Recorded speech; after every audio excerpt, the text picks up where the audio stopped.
السلام علیکم ورحمۃ اللہ وبرکاتہ۔ ناظرین، آج ایک بہت ہی اہم باتیں آپ کو شیئر کرنے کی کوشش کر رہا ہوں۔ آج 21 جون اتوار کے دن سمجھ لیجئے اس صدی کا سب سے بڑا سورج گرہن ہے، اور سب سے لمبا، اس صدی کا سب سے لمبا سورج گرہن ہے۔ کئی صدی کے بعد اتنا لمبا سورج گرہن کا واقع ہوا ہے۔ تو آج کے دن میں بہت ایسے لوگ ہیں جو کہتے ہیں کہ اگر کسی کے پیٹ میں بچہ ہے، حمل ہے، تو وہ چھری وغیرہ کا استعمال نہ کریں۔ تو کیا حدیث پاک میں بھی اس طرح کی باتیں آئی ہے؟ تو آئیے حدیث کی روشنی میں جانتے ہیں کہ آج کن کن چیزوں کا احتیاط کرنا چاہیے اور کن کن چیزوں کو عمل میں لانا چاہیے، اور آج کے دن کیا کریں نہ کریں۔ دیکھیے، سورج گرہن کو یا چاند گرہن کو سب سے پہلے کسی بھی بغیر حائل ہمیں نہیں دیکھنا چاہیے۔ ڈائریکٹ اپنی آنکھوں سے سورج گرہن کو نہیں دیکھنا چاہیے، اس سے آنکھ پہ ضرر پہنچتا ہے۔ اور آئیے حدیث پاک کی روشنی میں جانتے ہیں کہ سورج گرہن کے دن کون کون سے اعمال کرنے چاہیے اور یہ کیا ہے۔ دیکھیے، سورج گرہن یہ اللہ کے نشانیوں میں سے ایک نشانیاں ہیں۔ آج کے دن ذکر و اذکار میں گزارنا چاہیے، فضولیات میں، باہر گھومنے میں اور طرح طرح کے خرافات والے کاموں میں، بدکاریوں میں نہیں گزار کر کے اللہ کے ذکر میں، اذکار میں، وظیفوں میں گزارنے کی کوشش کیجیے، کیونکہ یہ اللہ کے نشانیوں میں سے ایک نشانی ہے۔ تو آئیے حدیث پاک کے بارے میں، حدیث پاک کے ذریعے جانتے ہیں کہ آج کے دن میں کون کون سے اعمال کرنے چاہیے، اور پیارے آقا صلی اللہ علیہ وسلم کے زمانے میں بھی کیا سورج گرہن واقع ہوا ہے۔ تو آئیے جانتے ہیں، حضور اقدس صلی اللہ علیہ وسلم کے زمانے میں بھی سورج گرہن واقع ہوا، اور صحابہ کرام کو فکر ہوا کہ اس موقع پر حضور صلی اللہ علیہ وسلم کون سا عمل کرتے ہیں۔ چنانچہ صحابہ کرام سرکار صلی اللہ علیہ وسلم کے برگاہ میں اپنے کام دھندے کو چھوڑ کر کے پہنچے، یہاں تک کہ نوعمر لڑکے بھی اپنے کھیل کود کے چھوڑ کر کے دوڑے ہوئے سرکار صلی اللہ علیہ وسلم کے بارگاہ میں تشریف لائے۔ اس وقت حضور اقدس صلی اللہ تعالی علیہ وسلم 2 رکعت کسوف کی نماز ادا کرتے، اور نماز اتنی لمبی تھی کہ لوگ گش کھا کر گرنے لگے۔ آپ نے اتنی لمبی نماز ادا فرمائی کہ لوگ گش کھا کر کے گرنے لگے۔ نماز میں نبی کریم صلی اللہ علیہ وسلم رو رو کر کے رب عز و جل کی بارگاہ میں دعا فرماتے اور کہتے، اے رب عز و جل، کہ آپ نے مجھ سے اس بات کا وعدہ نہیں فرمایا ہے کہ آپ ان لوگوں کو میرے موجود ہوتے ہوئے عذاب نہیں فرمائیں گے، اور ایسی حالت میں بھی عذاب نہیں فرمائیں گے۔ لہذا آپ نے صلی اللہ علیہ وسلم نے فرمایا کہ آج کے دن استغفار کرو۔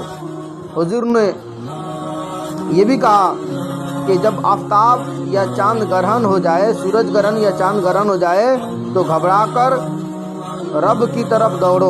سائنسی اعتبار سے بھی کہا جاتا ہے کہ زمین کے گرد چاند گردش کرتا ہے، گھومتا ہے، اور چاند زمین کی طرح تاریک ہو جاتا ہے، وہ سورج سے روشنی حاصل کرتا ہے۔ جب وہ سورج کی گردش کرتے کرتے سورج اور زمین کے درمیان آ جاتا ہے، تو سورج کی روشنی زمین پر پہنچنے سے رک جاتی ہے، جس سے سورج گرہن واقع ہوتا ہے۔ اور جب زمین درمیان میں آ جاتی ہے اور وہ چاند پر روشنی نہیں پڑنے دیتی، تو چاند گرہن واقع ہوتا ہے۔ زمانہ جاہلیت میں یہ سمجھا جاتا تھا کہ کسی شخص کی موت یا کسی بڑے حادثے پر سورج گرہن یا چاند گرہن لگتا ہے۔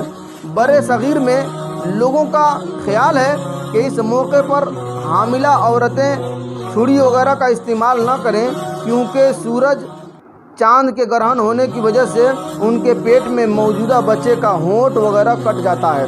حالانکہ حقیقت سے اس کا کوئی بھی تعلق نہیں ہے، نہ شرعی اعتبار سے بھی اس بات کا کوئی اعتبار ہے۔ اور نہ سائنسی اعتبار سے، یہ صرف لوگوں کا وہم و گمان ہے اور جہالت ہے۔ ہمارا یہ ایمان و عقیدہ ہے کہ شریعت اسلامی میں زندگی گزارنے کا مکمل طریقہ بیان کیا گیا ہے۔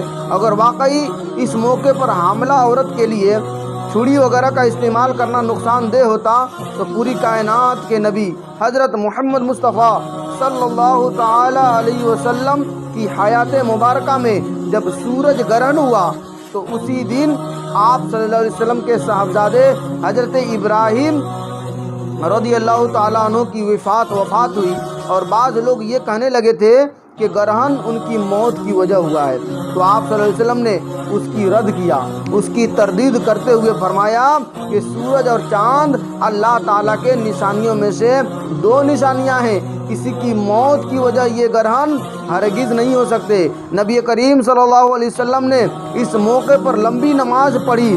نبی کریم صلی اللہ علیہ وسلم کے تعلیمات کے مطابق آج تک پوری امت مسلمہ کا یہی معمول ہے، اس موقع پر نماز پڑھی جائے، اللہ کا ذکر کیا جائے اور دعا کی جائے۔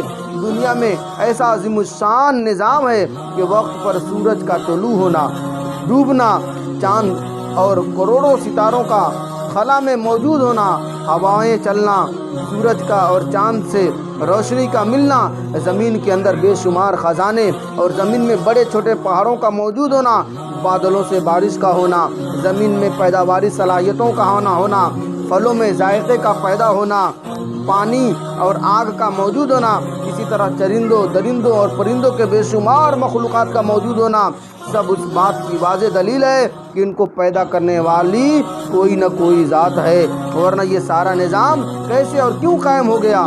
آج ہم ایک چھوٹا سا کام بھی کرتے ہیں تو اس کا کوئی نہ کوئی ریجن اور کوئی نہ کوئی مقصد ہوتا ہے، نیز اس کے لیے بہت کچھ کرنا بھی پڑتا ہے اور پھر وہ ایک نہ ایک دن ختم بھی ہو جاتا ہے۔ عظیم بادشاہ زمین میں دفن کر دیے گئے، مضبوط قلعے کھنڈرات میں تبدیل ہو گئے اور حویلیاں ویران ہو گئی۔ یقیناً وہ اللہ تعالیٰ ہی کی ذات ہے جو نہ صرف انس و جن کا خالق ہے بلکہ پوری کائنات کے پیدا کرنے والا ہے، اور صرف وہی اس پوری کائنات کے نظام کو چلانے والا ہے، اور ہم سب اس کے بندے ہیں۔ دنیا کی بے شمار چیزیں نہ سمجھنے کے باوجود ہم تسلیم کرتے ہیں۔ اس طرح اس بات کو بھی ہمیں سمجھنا چاہیے، ہمارا یہ ایمان و عقیدہ ہے کہ اتنی بڑی کائنات خود بخود نہیں بن سکتی اور اتنا بڑا نظام خود بخود قائم نہیں رہ سکتا۔ سورج اور چاند کا کیسا عجیب و غریب نظام ہے کہ ہزاروں سال گزرنے کے باوجود بھی ایک سیکنڈ کا بھی کوئی فرق نہیں پڑتا ہے۔ تو الحمدللہ سورج اپنے وقت پر اللہ کے حکم سے روزانہ نکلتا ہے اور سورج اور چاند گرہن لگتا ہے۔ ایک دن ایسا ضرور آئے گا کہ یہ سورج اللہ کے حکم سے مشرق کے بجائے مغرب کی طرف سے طلوع ہوگا، جیسا کہ آج کے سائنسدانوں نے بھی اس کے امکان کو تسلیم کر لیا ہے۔ لہذا آج کے دن کو فضولیات میں، لغویات میں، فحش گوئی میں نہ گزاریں بلکہ نیکیوں بھرا دن گزاریں۔ آج کے دن زیادہ سے زیادہ نیکیاں کریں، ذکر و اذکار کریں، درود شریف کی کثرت کریں کہ پیارے آقا صلی اللہ تعالی وسلم نے ارشاد فرمایا ہے کہ جو مجھ پر درود پاک پڑھنا بھول گیا وہ جنت کا راستہ بھول گیا۔ لہٰذا آج کے دن زیادہ سے زیادہ درود شریف کی کثرت کریں، ذکر و اذکار کریں، وظیفے پڑھیں۔ اللہ تبارک و تعالیٰ سے دعا ہے کہ ہمیں اور پوری کائنات کو اس کرونا جیسی مرض سے، اس وبا سے جلد رہائی عطا فرمائے۔ آمین بجاہ نبی الامین صلی اللہ علیہ وسلم۔ السلام علیکم ورحمۃ اللہ وبرکاتہ۔